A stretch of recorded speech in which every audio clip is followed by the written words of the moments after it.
The name of my book is Reborn. And Reborn is a story, a personal story about my journey from a place of despair to fulfilling God's purpose in my life. I have gone through a lot of challenges, a lot of, things that happened to me in my childhood all the way to my adulthood. And the Lord impressed on my heart to write my story, to share with others, because, one thing about me, I'm transparent. And I believe when you share your testimony is to help somebody else get out of their situation. Because a lot of us go through a lot of changes, a lot of challenges in life. Especially, I grew up in the church world, a very strict environment, very religious environment. And it had a lot of, stressors in my life. I didn't know who I was as a little girl.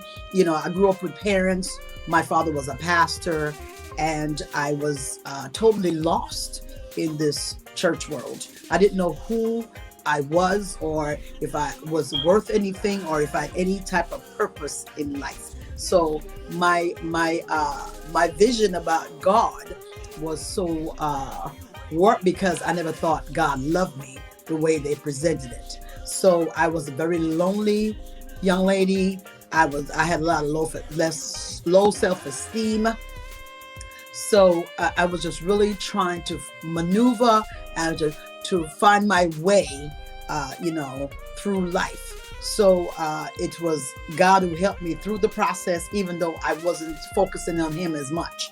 I want to share something, and chapter 2, page 17, Forsaken.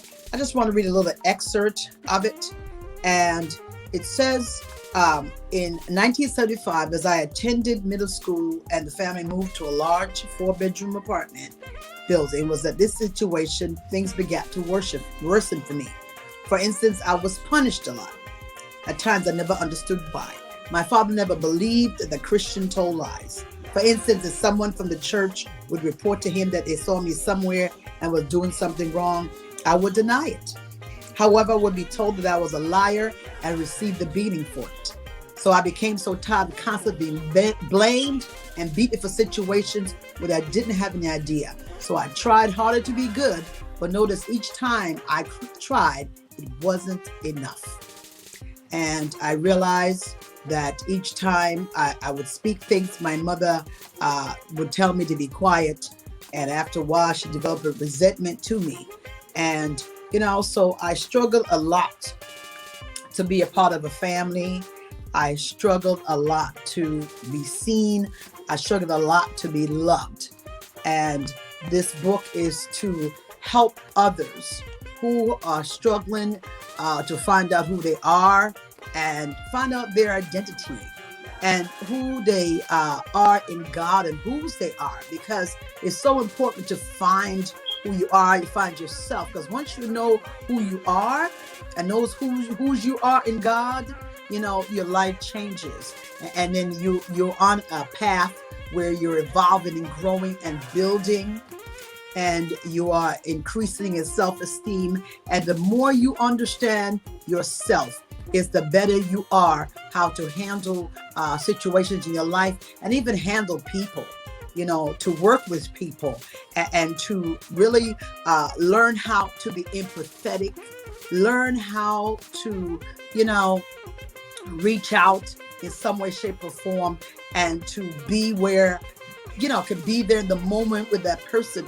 because you understand where they're coming from, because you see a lot of what they're being challenged with is the same thing that you were dealing with in the past. So when God delivered me, I was able to share this story in order to help others to heal.